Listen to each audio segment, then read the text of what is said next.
Hi friends, welcome to my channel info from Bharat.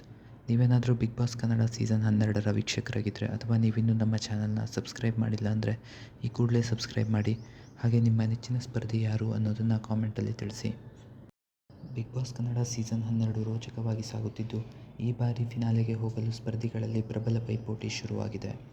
ಸದ್ಯ ಈ ವಾರದ ಎಲ್ಲ ಟಾಸ್ಕ್ಗಳು ಮುಕ್ತಾಯವಾಗಿದ್ದು, ಈ ಬಾರಿಯ ಕಟ್ಟಕಡೆಯ ಕ್ಯಾಪ್ಟನ್ ಆಗಲು ಧನುಷ್ ಹಾಗೂ ಅಶ್ವಿನಿಗೆ ಅವಕಾಶ ಇತ್ತು. ಹೌದು, ಈ ಬಾರಿಯ ಕಟ್ಟಕಡೆಯ ಕ್ಯಾಪ್ಟನ್ ಹಾಗೆ ಈ ಬಾರಿಯ ಮೊದಲ ಫೈನಲಿಸ್ಟ್ ಆಗಲು ಧನುಷ್ ಹಾಗೂ ಅಶ್ವಿನಿ ಅವರಿಗೆ ಬಿಗ್ ಬಾಸ್ ಪಜಲ್ ಟಾಸ್ಕನ್ನು ನೀಡಿದ್ದರು.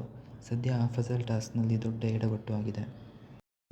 ವಾರಪೂರ್ತಿ ಉತ್ತಮವಾಗಿ ಆಡಿದ್ದ ಧನುಷ್ ಕೊನೆಯ ಟಾಸ್ಕ್ನಲ್ಲಿ ತಮಗೆ ಗೊತ್ತಾಗದೆ ದೊಡ್ಡ ತಪ್ಪು ಮಾಡಿದ್ದು, ಸದ್ಯ ಆ ತಪ್ಪಿನ ಪರಿಣಾಮವಾಗಿ ಈ ವಾರದ ಕ್ಯಾಪ್ಟನ್ಸಿ ಧನುಷ್ ಕೈಯಿಂದ ಜಾರಿ ಹೋಗಿ ಅಶ್ವಿನಿ ಗೌಡ ಈ ವಾರದ ಕ್ಯಾಪ್ಟನ್ ಆಗಿ ಆಯ್ಕೆಯಾಗಿದ್ದಾರೆ. ಹಾಗೆ ಫಿನಾಲೆ ವಾರಕ್ಕೆ ಕಾಲಿಟ್ಟ ಮೊದಲನೇ ಸ್ಪರ್ಧಿಯಾಗಿದ್ದಾರೆ. ಇದಾಗಿತ್ತು ಫ್ರೆಂಡ್ಸ್ ಇವತ್ತಿನ ವಿಡಿಯೋ. ಬಿಗ್ ಬಾಸ್ ಮನೆಯಲ್ಲಿ ಧನುಷ್ಗೆ ಅನ್ಯಾಯ ಆಯಿತಾ ಇಲ್ವಾ ಅನ್ನೋದನ್ನು ಕಾಮೆಂಟಲ್ಲಿ ತಿಳಿಸಿ. ಇದೇ ರೀತಿ ಇನ್ನೂ ಹೆಚ್ಚಿನ ವಿಡಿಯೋಗಳಿಗೆ ತಪ್ಪದೇ ಈ ಚಾನಲ್ನ ಸಬ್ಸ್ಕ್ರೈಬ್ ಮಾಡಿ. ಮುಂದಿನ ವಿಡಿಯೋದೊಂದಿಗೆ ಮತ್ತೆ ಸಿಗೋಣ. Thank you.